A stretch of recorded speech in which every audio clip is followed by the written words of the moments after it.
کے گھر سے ماں اور 3 بچیوں کی لاشیں برآمد ہوئی ہیں۔ پولیس کے مطابق فواد نامی شخص نے ممکنہ طور پر بیوی اور بچوں کو قتل کیا۔ ملزم خود بھی زخمی ہے جسے شدید زخمی حالت میں ہسپتال منتقل کیا گیا ہے۔ لاشوں کی شناخت 10 سالہ سمرا، 12 سالہ فاطمہ اور 16 سالہ نیہا کے ناموں سے ہوئی ہے۔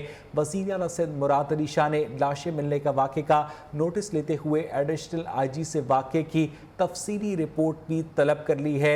اطلاعات کے مطابق یہ 120 گز کا مکان تھا جو گراؤنڈ+1 تھا۔ نیچے والی منزل پر ملزم کا بھائی اور والدہ رہتے تھے اپنی فیملی کے ساتھ، جبکہ یہ ملزم جو تھا یہ فرسٹ فلور پر رہتا تھا۔ اور اطلاعات یہی ہیں کہ لڑائی جھگڑے کے بعد ملزم نے کوئی نشہ آور دوائی پلائی ماں اور بیٹیوں کو اور اس کے بعد ان کو قتل کر دیا۔ عمومی طور پر گھروں میں جو قربانی والی چھری ہوتی ہے اس چھری کا استعمال کیا، اور پولیس نے اس واقعے کے آلہ قتل کو بھی برآمد کر لیا ہے اور مزید تحقیقات کا سلسلہ ابھی جاری ہے۔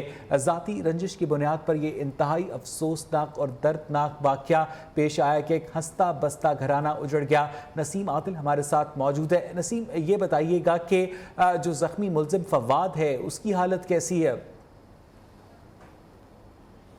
ایس ایس پی کورنگی ہیں ساجد صدرزئی، ان کا یہ کہنا ہے کہ جو زخمی ملزم ہے فواد اس کو جناب اسپتال منتقل کیا گیا ہے کیونکہ اس کی بھی شہرے کے قریب کافی زخم آئے ہیں، وہ بھی تشویشناک اس کی حالت ہے، وہ ابھی بولنے کے قابل نہیں ہے، اس کو ابھی ٹریٹمنٹ دی جا رہی ہے۔ لیکن جو کبھی امکان ہے وہ یہی پولیس نے ظاہر کیا ہے کہ اس واقعے میں ملزم فواد نے اپنی اہلیہ اور 3 جو معصوم بچی ہیں جن کی عمر 10 سے 16 سال کے درمیان ان کو تیزدھار آلے سے ذبح کیا ہے۔ یہ جو بات تھی چیخ و پکار کی، اس میں جو ان کی والدہ ہیں اور بہو جو بیٹا اوپر سے نیچے نہیں آئے تو وہ اوپر گئے ہیں، تو انہوں نے دیکھا کہ کمرے کے اندر خون پھیلا ہوا ہے اور تمام افراد خون میں لت پت پڑے ہوئے ہیں۔ تو وہ جو ان کی والدہ ہیں وہ چلائی ہیں، بہت چلائی ہیں۔ اس کے بعد جو اہل محلہ ہیں وہ گھر کے اوپر گئے ہیں، تو انہوں نے پھر جا کے واقعے دیکھنے کے بعد ریسکیو ٹیموں اور پولیس کو اطلاع دی۔ اس کے بعد یہاں پولیس پہنچی ہے۔ پولیس کا یہ کہنا ہے کہ ابھی ہم تحقیقات کر رہے ہیں کہ ملزم فواد کی اپنی اہلیہ سے کس قسم کی کوئی رنجش تھی، لیکن یہ بات اب تک سامنے نہیں آئی۔ اس کی ماں سے بھی پولیس نے بیان لیا ہے۔ ماں نے بتایا کہ کوئی ایسا کوئی خاص جھگڑا نہیں تھا۔ اکثر یہ ہے کہ گھر میں کبھی کبھی جھگڑے ہوتے تھے، لیکن کوئی ایسا خاص جھگڑا نہیں تھا جس کی وجہ سے اتنا بڑا واقعہ رونما ہو۔ اس حوالے سے پولیس تحقیقات کر رہی ہے کہ ملزم کا دماغی توازن صحیح تھا یا نہیں تھا، وہ ایک پرائیویٹ جاب کرتا تھا، اس کے مالی حالات کیا تھے، اس حوالے سے پولیس تحقیقات کر رہی ہے۔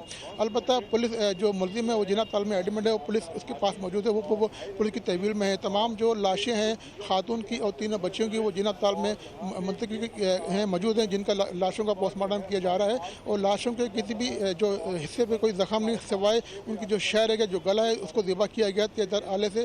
پولیس نے وہ جو تیزدھار آلے کی جو آلے قتل ہے، جو چھری ہے بکرے ذبح کرنے کی، وہ بھی اپنے تحویل میں لے لی ہے، اور تمام جو شواہد ہیں وہ اکٹھے کیے جا رہے ہیں۔ جی اچھا نسیم عادل، یہ بھی بتائیے گا کہ ملزم فواد کی والدہ سے تو پولیس نے بات کی، کیا اس کے بھائی اور بھابھی سے بھی بات کی ہے پولیس نے؟ صرف پولیس نے ان کی والدہ کا بیان لیا ہے۔ S S P Korangi Sajid Sadrzai نے جو انہوں نے ہمیں بتایا کہ انہوں نے ان کی ماں سے پوچھا کہ آپ کے بیٹے کا اور بہو کا کوئی آپس میں جھگڑا تھا، تو ان کا یہ کہنا تھا کہ کوئی ایسا خاص جھگڑا نہیں تھا۔ گھر میں اکثر ان کی آپس میں طلق کلامی ہوتی تھی کسی بات پہ، لیکن کوئی واضح بات نہیں بتائی گئی ہے کہ کس نوعیت کا جھگڑا تھا کہ اس نے آج اس نہج پہ آ گیا کہ اس نے اپنی بیوی اور بچے کو قتل کیا ہے۔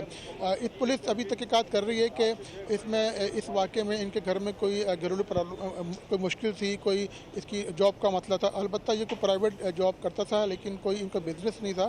گراؤنڈ+1 یہ عمارت ہے، فرسٹ فلور پہ جہاں یہ واقعہ ہوا ہے، اپنا فواد اس کی فیملی تھی، نیچے اس کا بھائی تھا اور اس کی والدہ اور بہو موجود تھے۔